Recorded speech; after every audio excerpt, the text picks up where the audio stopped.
Oops. Up off net. Up off net. What's up, my people? This is Showbizz the Dope. Alright, man, look. Who's up in here? Who we got? MMA, Yo-Yo Tony, Boxing Menace. What's going on with you? Oops. Alright, man, look. Let's get to the debate. What's going on? Look at everybody showing up. Salute to you, the Kevin Bennett. What's going on with you? Let's go, Showbiz. You know what time it is. Dosage, Cuzzo, up off net. What's up with you? Craig, Hoffman, what's going on with you? Shout out to everybody. What you guys want to talk about? What do you want to hear? You know, me and Jeremy C. Harridges, we're going to go toe-to-toe. This is the trilogy bout. Okay, I think I've been running away with it. All right, look at Jeremy Sierra just right here, that boxing writer. What's going on with you? Let's see what we got. Here he is.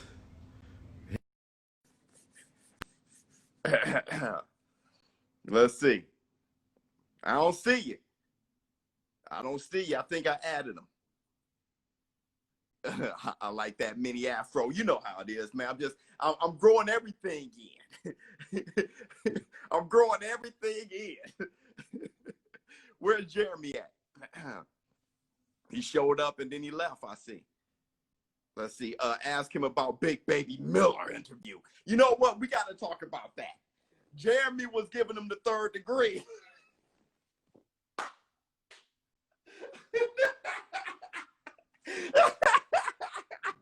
I saw Big Baby in armpit sweating. Wait. Hold on. Where is he? Hold on. Let's see. I'm waiting on him. Yeah, man. There he is. How's it going? Jeremy, can you hear me? I can hear you. I'm ready to go. All right, let me turn you up a little bit. You're a little... Let me see. Okay, yeah, I had you low. Yeah, man, we were just talking about Big Baby, how you're giving him the third degree. You know, I really, I'm just trying to make sure I got the volume going on here. I really was just trying to make sure that that everything was on the level and fair, and I think I asked the questions that fans wanted to hear, and that was the whole goal, was to say, hey, I've got questions. A lot of people have questions. Let's get some answers. And unfortunately, I don't think we got a ton of answers. What are we talking? I got a lot of answers. That's on you. Most of what you say doesn't come out your mouth, Jeremy. I know that, right? You see that? All I needed to see. See that, and that scares me. You're starting to get my tells here, okay, Show? Yeah. All right, so we ready to give it to him, Show? Yeah, let's do it. Let's do it. All right, fight fans, here we go. I'm that boxing writer, Jeremy C. Harridges, joined by... Showbiz the Dope. All right, man, look. And we are happy to welcome you to our debate trilogy. Today we're talking about some of the most argumentative storylines in all of boxing. However, before we get started, we want to thank our most gracious host for this three-part series in advance. And before... You're breaking up a little bit. Yeah, I'm sorry. I had to put on Do Not Disturb. Yeah, there you go. So, coming back to you guys, a few things about Fight Network that's hosted all of this. It's owned by Anthem Sports and Entertainment. Also the parent company of Access TV, HDNet Movies, Impact Wrestling. Fight Network is available globally in 15 plus countries on 4 different continents, reaching over 30 million subscribers. That's a lot of subscribers, Show. Oh, yeah. And on top of that, Fight Network features over 300 plus hours of live programming per year covering MMA, boxing, wrestling, kickboxing, traditional martial arts, and more. However, we're here to talk boxing. Let's do it. So with that, let's get into boxing. So first part, debate topic number 1. We're going to be talking about some heavyweights here. We're going to be talking about Dillian Whyte, Tyson Fury, and a little bit about Deontay Wilder. Looking at those 3, they're in the news together. Mauricio Sulaiman, head of the WBC, basically gave a storyline that said, hey, we don't even know if Deontay Wilder is going to be ready in December for a trilogy bout against Tyson Fury. Considering that scenario line, there's all sorts of rumors. Deontay hasn't come out and talked. Deontay, I'm here anytime you want to talk. He hasn't come out and said a word. But rumors are that he has a biceps injury, that he had surgery on it. So now people want to know, is he going to be ready? Mauricio Suleiman said, hey, if he's not ready, throw in Dillian Whyte. So with that as the premise, if Wilder steps aside and Dillian Whyte fought Tyson Fury, would Whyte have a legitimate chance of defeating Tyson Fury? Show, you got the floor. You know what? Would Dillian Whyte have a legitimate chance of defeating Tyson, the Gypsy King Fury? And I have to say, yes, okay? Yes. But look, there are two scenarios to this, okay? I mean, in reality, there are two scenarios. Overarchingly, Dillian, the body snatcher, Whyte, he has the chance at beating Tyson Fury because he is ranked, okay? He is a good heavyweight. He's ranked number 2 in the world, all right? So you have the champion, which is Tyson, the Gypsy King Fury. Ranked number 1 is Anthony A.J. Jones. You're having a hard time saying that he's number 2, aren't you? You're having a hard time saying that right now. I can see it. You faulted right there. You hesitated. Look, wait a minute. Now I'm not saying that he's as good as those boys, okay? Gypsy King, he's not good as Bomb Squad, and he's not good as AJ, but he's ranked. He's a good heavyweight. Now look. This is what I have to say. There are two scenarios, okay? Now, one scenario is if Deontay the Bronze Bomber Wilder, for whatever reason, steps aside. If he steps aside, then Dillian Whyte, he has a chance. Now, he has a chance, but it's not so much based on Dillian Whyte. It's more so based on Tyson Gypsy King Fury, and I'll explain that in a minute.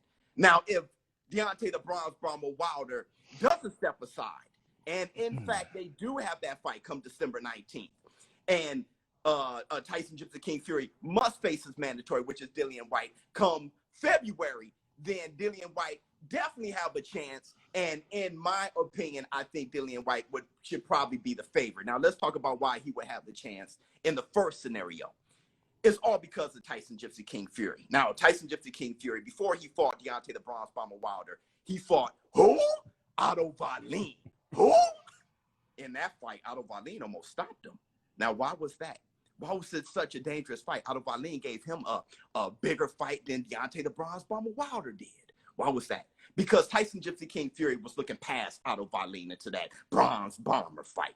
When you think about Dillian Whyte, if he replaces Deontay the Bronze Bomber Wilder, I think Tyson Gypsy King Fury, looking at that AJ gold, he wants to be undisputed. I think he may just look past Dillian Whyte, giving Dillian Whyte a chance, maybe pull out a Otto Wallin type of performance. Now, but if Dillian Whyte were to replace Deontay the Bronze Bomber, not replace Deontay, if Deontay Wilder were to take on Tyson Gypsy King Fury come December 19th, and Dillian Whyte has that fight February, right? He must have that mandatory bout with Tyson Gypsy King Fury come February. If that happens, then one thing we know about history is it tends to repeat itself, right? So you have like Kovalev versus Canelo Alvarez, how Canelo was able to walk through Kovalev, right? Why was that? According to Kovalev, he had those camps back to back. He had that first fight with Yard, and then he had to jump right back into training camp and take on Canelo Alvarez. He promptly lost that fight. I'm going to jump in right here. Hold on, let me finish this point. Yeah. Same thing with the Bronze Bomber Wilder.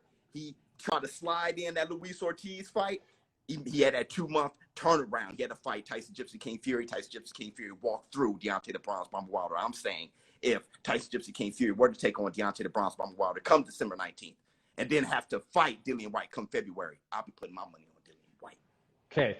So I'm going to address a couple of those things. Either scenario, either Wilder gets him first and then Whyte, or Wilder can't make it and Whyte has to go. Don't care the scenario, Tyson Fury all the way. Done. And it's not a question to me. Now, here's the deal. Yes, there's always going to be a chance. When you have a guy that's 6'4", 270 pounds that can punch, of course there's always going to be a chance. However, if we're talking pragmatically here, I'd say no. If you have the same Tyson Fury that came in against Deontay Wilder the second time, the Sugar Hill Steward Tyson Fury, that's a guy I have never, ever seen before. And to be honest, I don't know if he knew that he had that inside of himself. I think he discovered a few things about himself that say, I don't have to sit here and box. I'm a big dude. All I have to do is be accurate, hit you, and eventually you're going to fall. What do I have to be afraid of? If I can eat one of Deontay Wilder's best punches and wake up, then what are you going to do to me? You can't do anything. Now, I want to make a few points about Dillian Whyte here, okay? Now, Dillian Whyte has a very interesting career. I dare not say that he... yeah, to say the least. I'm not going to go as far to say that he's the UK Baby Miller. However, there are similarities there, and I'm not going to dig into all that. What I find most interesting, he has one loss on his record. There are so many near misses in Dillian Whyte's record. There's so many times where he almost lost.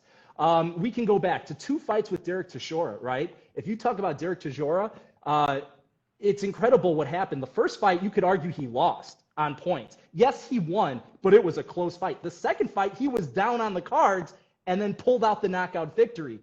On top of that, you can go even deeper into his record and go almost. Joseph Parker, he floored him early, then Joseph Parker came crazy back and almost had him out. And almost deserved the nod that fight.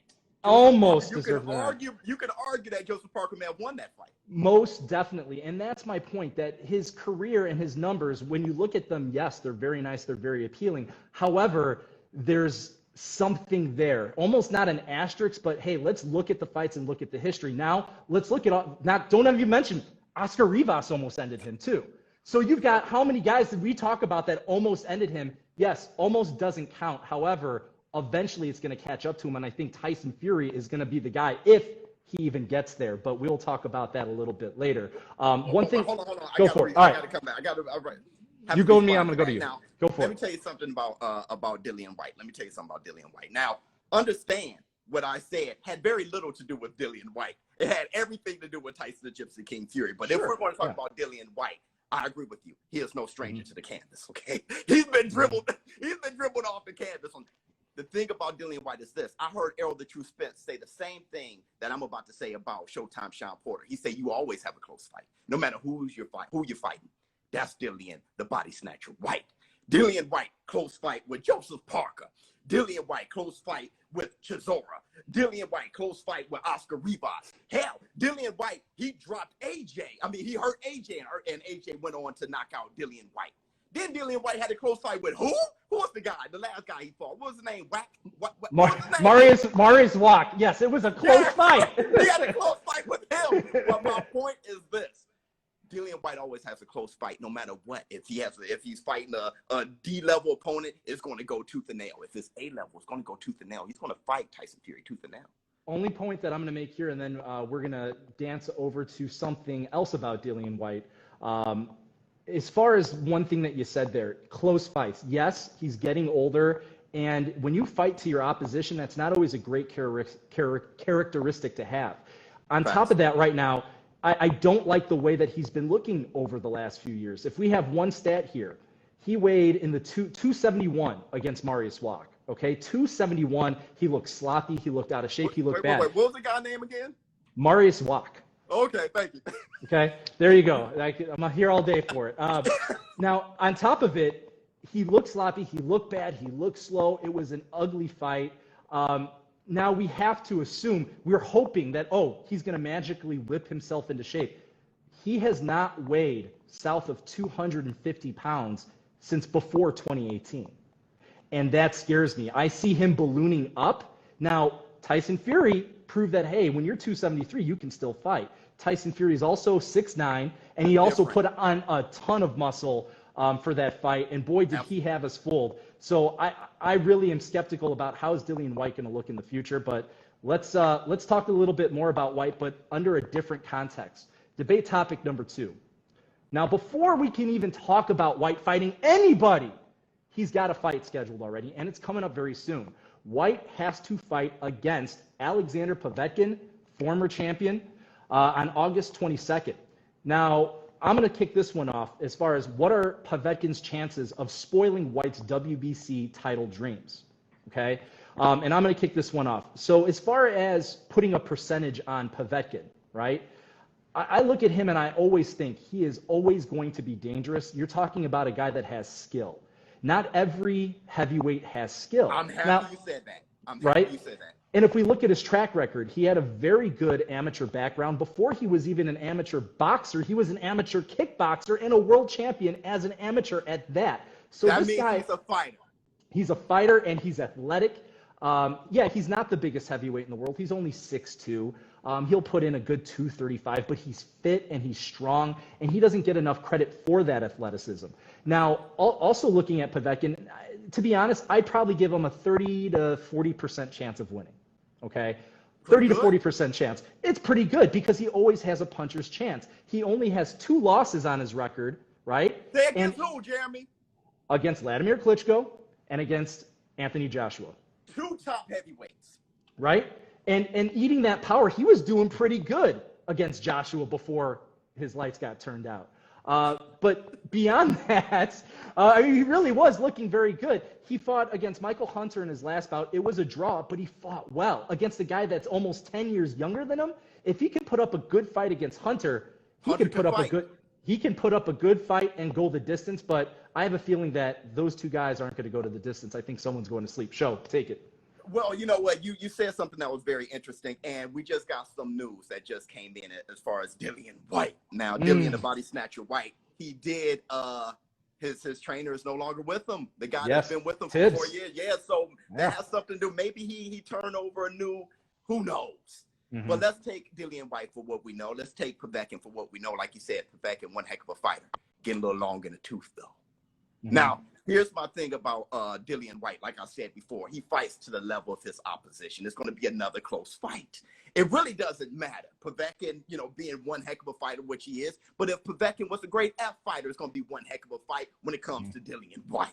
That's what we know. I think it's going to be a close fight. I think Povetkin definitely has a chance. Dillian Whyte's going to give him an opportunity. Heck, Povetkin may just drop Dillian Whyte. But what we know about Dillian Whyte, he always fights to the opposition, and Dillian Whyte always comes out on top. I think Dillian Whyte beats Povetkin, but like you said, it's going to be a close fight. There's going to be some nail-biting moments there. I think Povetkin has a good chance. You have to be top-notch to beat Dillian Whyte. I mean, to beat Povetkin. And Dillian Whyte is ranked number 2. Oh, God. Over my God. He's ranked number 2. And, man, can we stop saying that? He's ranked number 2. Who's ranking? I don't like this ranking. This is a bad ranking. But, of course, I mean, he's got power, and he's going to have the edge, and he deserves the edge. When you're younger and you have – I mean, let's be honest. They both have healthy resumes at this point. I mean, very healthy resumes. And I think we can go into Povetkin and say, okay, outside of the 2 losses, he has some really good competition. Not necessarily A status, but there's depth there. There's a lot of B-level guys. Well, that's most heavyweights today. That's most heavyweights, exactly. Yeah, so I think we're in agreement here. What I want to hear from you, if you have a percentage, I said 30 to 40%. What are you thinking? 30, 40%. I agree with you. You know, it's not quite 50%, but he has a very good chance. Hey, people, you got a unanimous decision right there on that one. Now, I have an interesting feeling that we're not going to have necessarily unanimous decision on this one. And Show, you're going to start it off after I ask the question. Next topic. Boxing, Twitter, conspiracy theorists have gone crazy on social media. I know what you're about to talk about. I don't even want to say the word because I hate how everyone throws a gate after everything, right? There shouldn't, and some comedian has a stand-up routine about that. It goes back to the 70s and Nixon. Why a gate? There's no reason. But glove gate, I'll say it, okay? Stories that Tyson Fury doctored his gloves ahead of his rematch with Deontay Wilder. Now, here's the question. I'm not going to even address if it's true or not. We'll kind of naturally give our feelings on that. However, does Wilder need to come out and make a comment against the speculation that Tyson Fury doctored his gloves? Show, you got the floor. No! No! Why? He shouldn't say a word. Let me tell you why. When we looked at Deontay Wilder versus Tyson Gypsy King Fury, now you look at both fights together. I mean, Deontay Wilder arguably may have won, 3 rounds? Maybe. Okay, we know that he won 2. All right? What our eyes saw was one fighter better than the other. Now, in the second fight, we definitely saw that. Tyson Gypsy King Fury one-sided Deontay the Bronze Bomber Wilder. When Deontay the Bronze Bomber Wilder, immediately after that second fight, said, hey, look, rematch clause. I want to fight this guy again. I want my revenge. the air just came out of the boxing fans' lungs, right? Oh, we know who's better. I don't want to see this fight. I know what I saw until the conspiracies, okay? We don't know. They didn't really come from Deontay Wilder, but they came from maybe Team Wilder, a couple YouTubers. You know, you start the conspiracy, the excuses. Now, the thing is, what you think you saw isn't what you saw.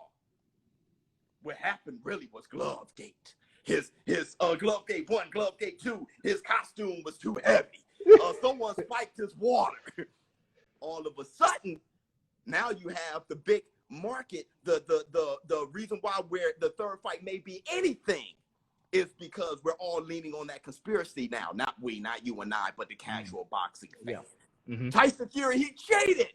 The real fight is going to be this third one. Let me tell you something. If Deontay the Bronze Bomber Wilder were to say anything, to say, hey, no, in fact, he gave me a butt whipping, then that'll just take it out. I mean, look, he want his revenge, yes, but he wants to get paid for it as well. I think Deontay Wilder, if he were to say something right now and tell the truth, he'll be kicking the money out of his own mouth. I think he shouldn't say anything until the fight is over. And now I'm going to tell you why you're wrong. So bottom line is, I think at some point I may have agreed with you on this one that, yeah, don't say anything, don't worry about it, stupid, you two conspiracy theorists, yada, yada, yada. And then something happened. And I'm just going to say one word, and it pains me to say it because I feel here and I have connections. Marcelos. Yeah. Marcelos Wilder is why he needs to say something. Yeah. It's his brother. Wilder had an autopsy. For those people who are living under a rock or just casual boxing fans, and I'm not trying to slight you casual boxing fans, come with us to boxing, okay? Marcelos Wilder, Deontay Wilder's brother, put out an Instagram picture with a message basically saying that his brother's head was examined by a doctor. It was dented like a 1962 Buick. And then on top of it, that how could that happen? It couldn't just happen from a fist. Something incredible had to happen. And the autopsy shows that something happened. Right? You can't stay there, can you, Show? The autopsy, that one, it's one of the greatest things I've seen in boxing during this whole pandemic time. I laughed so hard and I loved it. And let me tell you, yes, you can't have an autopsy unless someone's deceased, and no one's deceased here, so that's why it's ridiculous, okay? But going on top of that, it's his brother. Now you could say, okay, it's his brother, he didn't say it. Here's the thing, having been down to Tuscaloosa, hanging with Marcelos, hanging with Deontay, and I like Marcelos. He is a nice guy, talented too. He is connected at Wilder's hip. When Wilder talks about who he trusts Marcelos more than anybody else. That's his guy, that's his brother, and blood means a whole lot to Deontay. Right now, Deontay Wilder, I think, is kind of having like a Macbeth-like moment. He's looking around and he's seeing all these hauntings and ghosts, and he's thinking, oh my God, I lost, and people are going to discover why I lost. And I think there's all these smoke screens being thrown up there. And Marcelos adding fuel to the Glovegate fire. That's what he did. When a guy comes out and says that, a member of his team, his brother, who's right there 24/7, takes it upon himself to say that, well, now what we could just say, that's crazy. Well, now, Deontay, you're lending yourself along with it because it's your brother and he's speaking for you, and your brother has consistently spoken for you. He's done it so many times. And so now you got to address, hey, your brother said this. Is there any truth? Let me see your dent, right? Let me see your dent. I want to see the dent in your head. If you had a dent in your head, you would need major reconstructive surgery, open up someone's skull, pull it out. December 19th. No, he wouldn't. So that's why. And on top of it all, now you've got the dent, now you've got Marcelos, now you've got all the excuses that came before. It's a loaded gun of, pardon my French, BS, okay? Yeah. You've got all the other excuses. This is just another one, and whether Deontay said it or not doesn't really matter. It's your brother, and that's close enough. Show, come at me again. Well, look, his brother did him a huge favor by doing that. It got interest back into that third fight. Oh, I'll give you that, yeah. I mean, that's my huge argument. It got interest back into the third fight. But let me tell you this. Let me tell you a story. Can I tell you a story? Tell me a story. I'm going to tell you a story. 1910. 4th of July, Independence Day. I We know where had you're the going. fight of the century. Yes, you did. Jack Johnson versus Jim Jeffries. Now, Jack Johnson was the heavyweight champion of the world. Okay, Jim Jeffries, he's been gone for like 6 years. But the nation said, you're not the real heavyweight champion. You never beat Jim Jeffries. You got to beat the man who beat the man who beat the man. Jim Jeffries, he beat the man, Corbett, who beat John L. Sullivan. They said Jim Jeffries is the real man. They brought Jim Jeffries out of retirement, saying that this guy is the true heavyweight champion. Now, you all know the history. Jack Johnson went on to whip Jim Jeffries. After Jack Johnson whipped Jim Jeffries, of course, there was a riot. People were upset. But after that, you start hearing excuses. You start hearing conspiracies, and then people saying that, hey, Jim Jeffries, he only lost because he had a nervous breakdown. Jim Jeffries, he only lost because he was drugged, because he was doped. It took Jim Jeffries a couple days, 5. I think it was like July 9th, where Jim Jeffries, he told the media, he said, hey, look, I lost fair and square because I couldn't beat that guy. I can't beat Jack Johnson. I never been able to beat Jack Johnson. Now, let me tell you why he said that. Let me tell you why he came clean. He didn't come clean just because, just integrity. He came clean because he also said that is the last punch I ever throw. I promise you, Jim Jeffries knew that he wasn't going to win that fight before that fight. He knew that. He knew he was too old. He knew that he was over the hill. He knew that he weighed too much. He had to cut too much weight before that fight. He did not say that he wasn't able to beat Jack Johnson, would never be able to beat Jack Johnson. He did not say those words until he got that paycheck. So here's Deontay the Bronze Bomber Wilder should say, shh, nothing. So now by saying that, and here's where I have a question for you. I think those scenarios are widely different for numerous reasons. The number one reason being the social climate within 1910. Jim Jeffries was pressured into that fight, and if you read most of the biographies, he wanted absolutely nothing to do with it until he got an offer he couldn't refuse, and so, hey, I'm in it now. You also had a whole lot of racism going into it. You had Corbett in his corner yelling horrible things. You had Jack London, who everyone talks about, this great author, was wildly racist, doing terrible newspaper stories. So I see it as two completely different settings. However, Jeffrey still didn't say anything till after the paycheck. True, but here's my question for you. Now, are you saying that Deontay Wilder deep down inside knows that he can't beat Tyson Fury? Is that your premise? No, my premise is this. My premise is he wants revenge, but he doesn't want it for free. Already 10 million to 20 million people illegally streamed the second fight, meaning that he went out there. He was not silly. They had to throw in the towel. He wanted to go out on the shield. All of that, when that fight could have been one of the biggest fights in pay-per-view history, people was illegally streaming it. What he need his hardcore fans to be behind him to pay for that fight, not illegally stream it, to believe in him. He need that paycheck, and along with that revenge, he should say nothing. He could say whatever he wants to do. He can put up banners all over the place. That fight is not going to do the kind of business that the last fight did. So you might as well say something. But let's move on. And we're running nicely on schedule here. I'm very happy about this. Now, this is one, like, I think we're going to have some interesting things to say about this. If there's a topic here that I think that me and you are going to get a little spicy about, it's this one right now. So it's coming. Ryan Garcia. He got into a Twitter spat again with Golden Boy and Oscar De La Hoya, kind of, de facto, after he refused a July 4th fight. He claimed that $200,000, the amount that he was offered for the fight, was too low for him to fight. Now, I'm going to be starting off this one, but the question is, was it too low, and does Ryan Garcia deserve more than $200,000 for a fight? So that's the question, and I'm going to start it off here.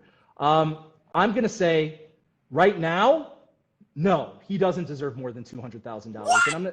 No, he doesn't. Right now, he doesn't. He doesn't. I'm sorry.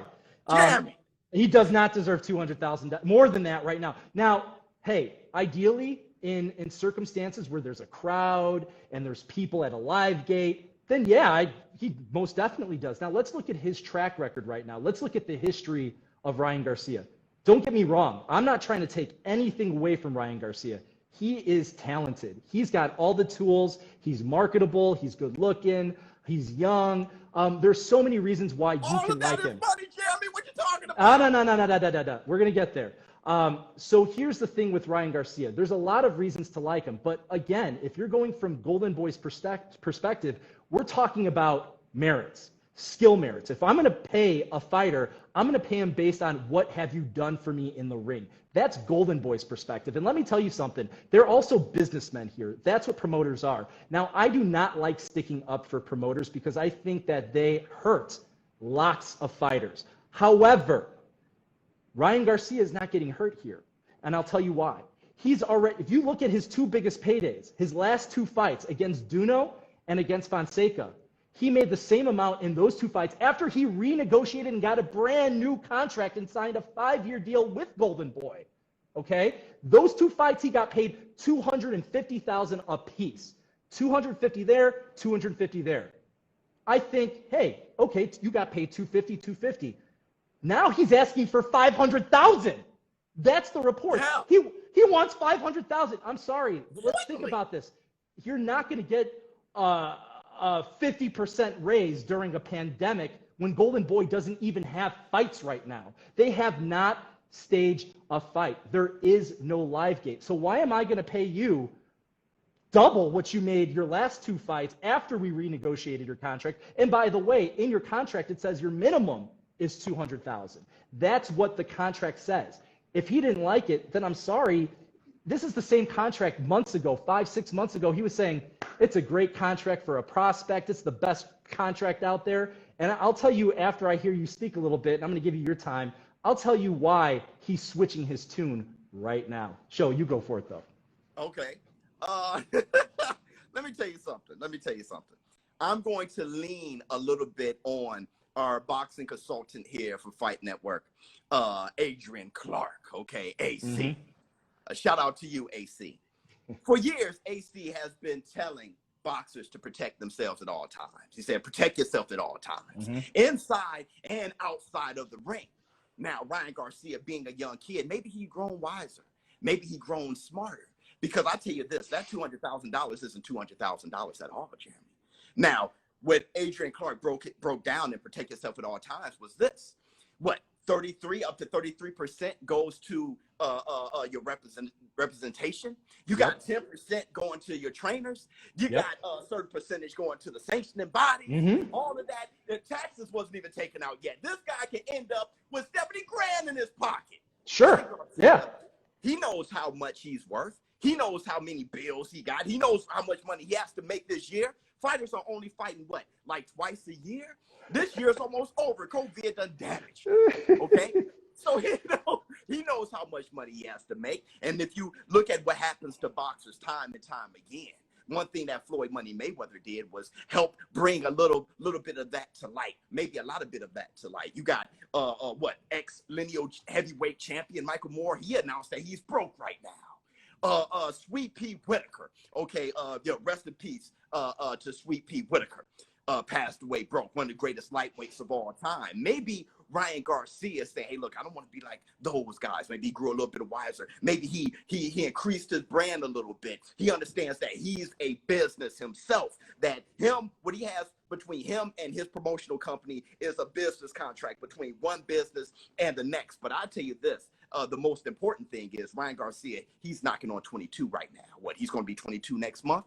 August sometime, he's going to be 22 years old. Now, we know another Golden Boy fighter. What was he doing at 22 years old? Canelo Alvarez, what was he doing? Taking on Shane Mosley at 22 years old. Taking on Austin Trout. I'm talking about for belts at 22 years old. And the very next year, he took on Floyd Money Mayweather. Canelo Alvarez, who's to say that he's a better prospect than what Ryan Garcia is now? If Canelo Alvarez was doing that at 22, 23 years old, I don't blame Ryan Garcia for saying, hey, look, hold on, Golden Boy, give me a little bit more. Well, here's where you said a mouthful there, and I'm going to throw something at you right here. You were talking about our guy AC, right? Yeah. AC would also tell him, if you're only netting $70,000 after a fight, don't go buy a Ferrari. Okay? Don't do it. Don't go buy a Ferrari. Don't do that. Don't buy a $400,000 car when you're only making $250,000 a fight, which you agreed to, okay? His bills are his problem. If you're spending more than you're making, then that's on you. Then be smart. He's acting like he's the champion of the world, but guess what? There's no championship belt around his waist. And That's the truth. Whatever it is, that's the truth. You know who's got a championship belt around their waist? Shakur Stevenson has one. You know who else has one? Devin Haney has one. They both have one. And guess what? They're both making more because of it. Now, if we look at Devin Haney, okay, Devin Haney on DAZN under Matchroom in a co-promotional deal with his own company. Ah, Devin Haney, you are a smart guy. Your own company making that money. Okay. He got Floyd Money Mayweather behind him as well. Yes, he does. He got $1 million. He got $1 million for his fight. On the undercard, it was the main event, but people were treating it like the undercard of the Logan Paul KSI fight. He got $1 million for that, but he's also a champion. He's also fighting slightly better competition. I don't want to blow it out of the water saying he's fighting these guys that are so much better. We're talking 5, 6, 7, 8, maybe notches as far as the rankings go ahead of Ryan Garcia. But he's got a belt, and he's got that. And that's on Matchroom to say, hey, we're going to help you get this money. That's great. In my opinion, they're also overpaying. Shakur Stevenson also has a belt during a pandemic. In his last fight, he got $700,000. To me, hey, that's great money. Honestly, I probably would have offered him $500,000 because, hey, we are in a pandemic. We don't know if you're a proven commodity as far as a ticket seller. And by the way, who cares about tickets right now? Because there are no tickets to sell. It's about, are people going to tune in? Here's the other thing about Ryan Garcia. He doesn't have a belt around his waist. Golden Boy hasn't been putting on any fights, and they wanted to give him July 4th as a showcase. There you go, July 4th. Everyone's going to watch you. Be the kid, man. Go out there. Wait. I'm going to put out one more thing before I give it back to you. It's a great, you're going to be the guy that leads us in. You don't want it? Okay. Guess we have to go back to the drawing board, and that's on him. He would also say, him being AC, read your contract, understand your contract, know what's in your contract, and know what your contract holds you to. After his first issue with Golden Boy, he should have known better the second time if he didn't like what that money was saying. To me, he's jealous of the other guys I just mentioned. Well, look, he is as talented, if not more talented, maybe even more focused. But I tell you this, in hindsight, Ryan Garcia may just be right, because if he would have taken that July 4th fight, he wouldn't have this opportunity against Luke Campbell now, would he? So we're talking about Ryan Garcia holding out in hindsight. Now he has this fight with Luke Campbell. Now they have the lightweight tournament. I'm telling you, Ryan Garcia did the right thing. And us as boxing fans, we're happy about that. You know it. I'm looking at you. You know it. No, I don't like it. The only thing I'm going to say on that, because we do have to move on to the final belt, I honestly think that, again, it comes down to know what you're signing, know what your worth is. I'm not saying under normal circumstances he shouldn't be making that money. Right now, when someone's offering you $200,000 for a fight and they haven't put on a fight yet, and we think they're going to put on a fight, we hope that they're going to put on a fight, hey, that was $200,000 in a bank during a pandemic when there are no ticket sales, and it could have made a whole lot of money for you. Maybe not as much as you're used to, but you're not even asking for that. You're asking for double that. 3 words. Where's AC at? That's what he's at. I saw him. He's down there somewhere. He's cracking up right now. So speaking of AC and someone that he's known for a long time that's been making all the headlines, the final bell. Ding, ding. I know it's going fast, but we have time limits on this, so we got to get there. The final bell. Jarrell Big Baby Miller is making news for all of the wrong reasons. And a lot of people know I had a chance to talk to him. Many people saw it, and that's on the periphery, and we'll get that when we get to it. But once again, he's tested positive for a PED. It sounds like it's too ridiculous to fathom, which is what everyone is thinking. What? But yet we're here, right? If we go through the lines, I mean, this is really like his 5th failed test. How long? I mean, it's crazy. How long does Miller deserve to be out of boxing, and how long will he be out of boxing? So 2-part question. How long does he deserve to be out? How long will he be out? What do you think, Sho? If this proves to be true, okay, and honestly, my personal opinion, I think he's a compulsive cheat, okay? Big Baby Miller, he's probably watching. I saw when you were interviewing Big Baby Miller, he was swelling up that gamma ray. His eyes were turning green, but you didn't stutter, you didn't shake at all. You not even a bead of sweat came down. But let me tell you something about Big Baby Miller. If it was up to me, something like that, Big Baby Miller probably should be out of boxing, okay? The truth of the matter is this, though. Who's going to kick him out? Okay? Who's going to ban him for how long? I mean, it's not like boxing has a president. Hey, look, let's talk about, for example, Danny Jacobs versus Showbizz Jr., right? I mean, you're talking about Showbizz Jr. He didn't take the test. He came in overweight. And Eddie Hearn said, that's okay. Let's go to Phoenix. And they had their fight. That's how boxing is. There's no a governing body that's going to say, look, Big Baby Miller, this is your 4th time, 5th time, 6th time. You can't box anymore. The truth of the matter is, wait, he may not be able to fight for the WBC title. I'm hearing that. Didn't Mauricio Suleiman say something like he didn't sign up for the VADA random testing or something like, so he can't fight for the title for a couple of years or something like that? But as far as him actually getting in the ring again, we can't. Who's going to stop him? Who's going to ban him? He can find a license somewhere. He can do something somewhere. As far as my personal opinion, you can really seriously, to be serious, somebody especially that big, if you get extra help to cut weight or whatever you're doing. He took a cocktail the last time. Okay, you can seriously hurt somebody.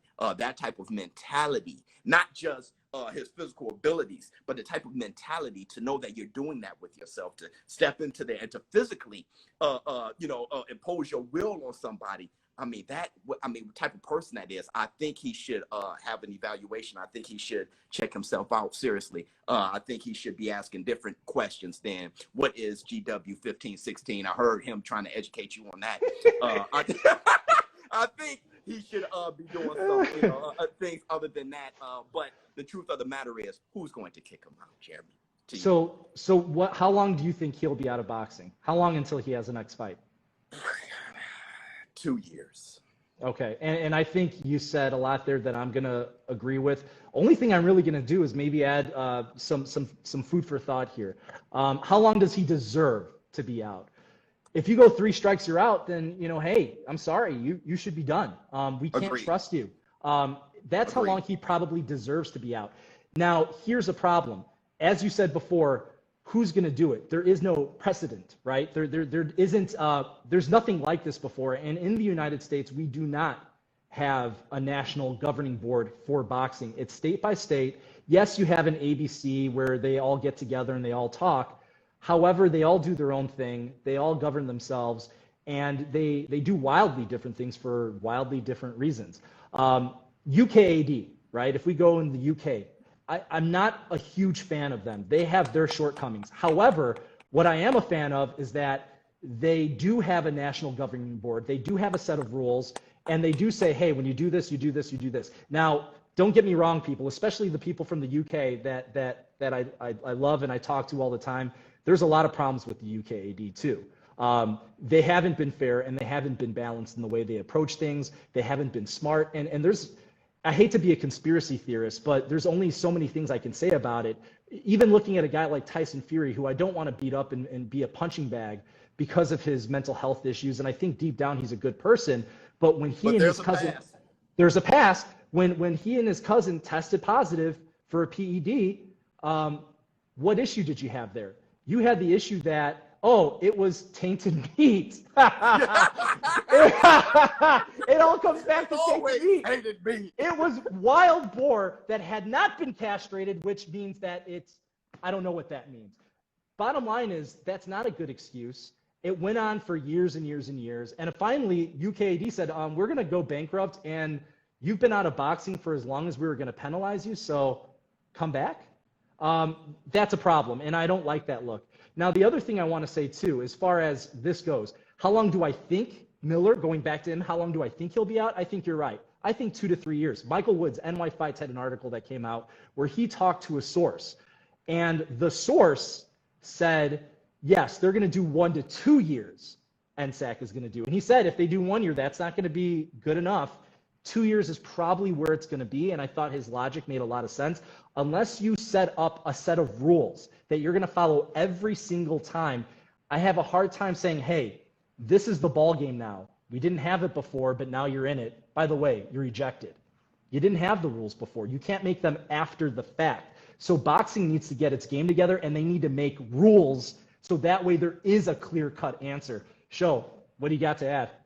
Unanimous decision. I like it. Unanimous decision. Only thing I want to add to that, One of the things that people said, and you brought it up too, Jarrell Miller looked like he was getting a little angry with me. A lot of people said, I saw the biceps started swelling. I saw his chest ballooning. I said, wait, he's going to flip the table on you, Jeremy. But Jeremy is still strong.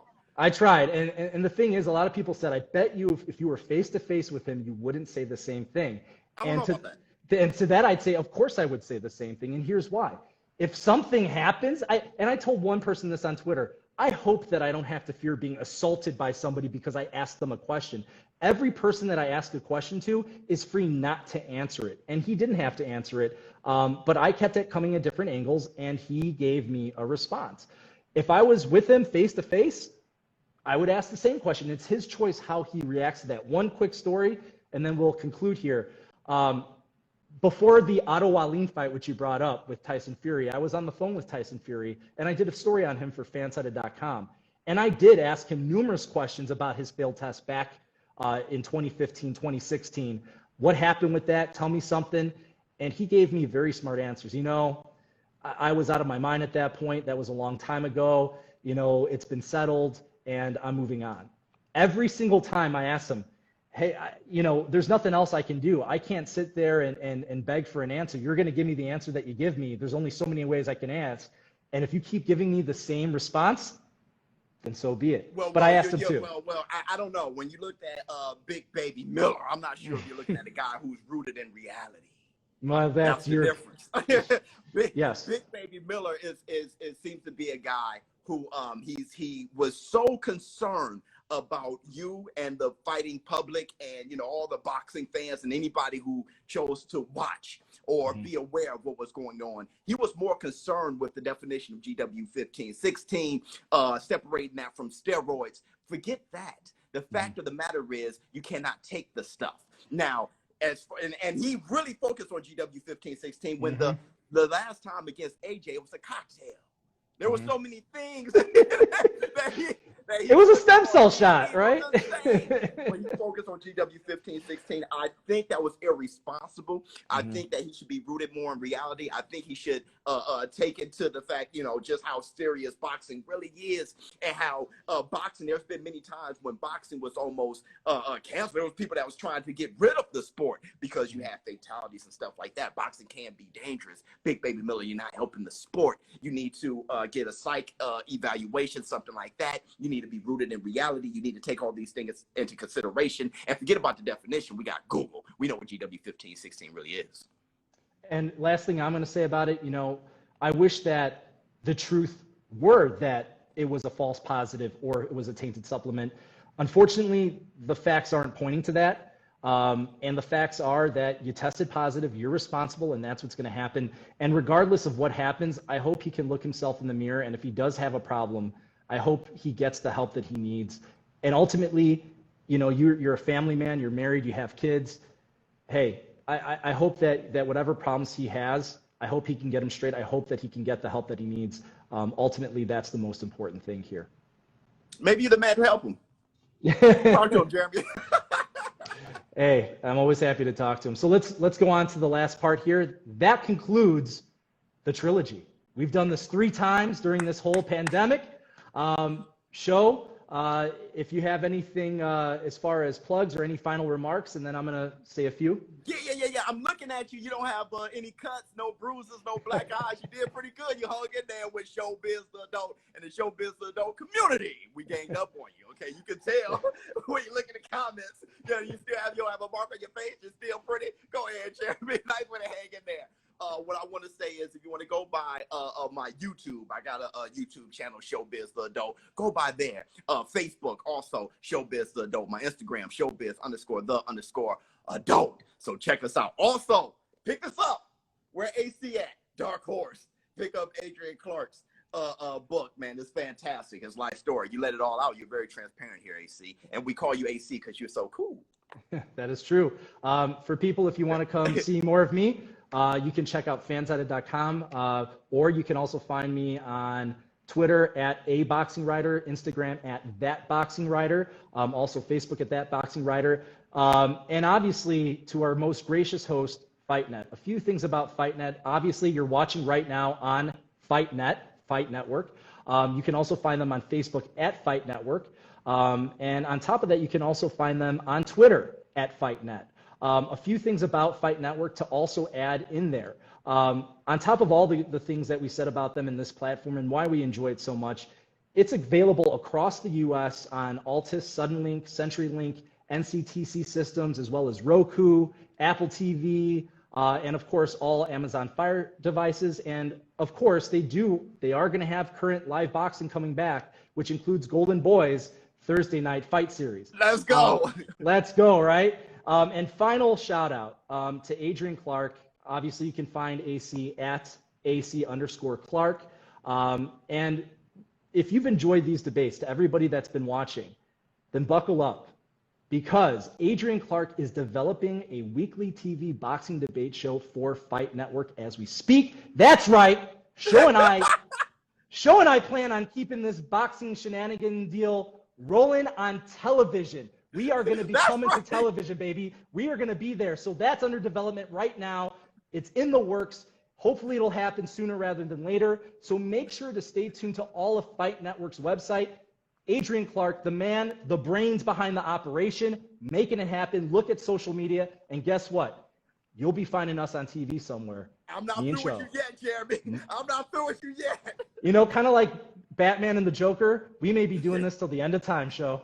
That's right. Nice. And that's it for the trilogy. Thanks for watching, and see you next time. Peace.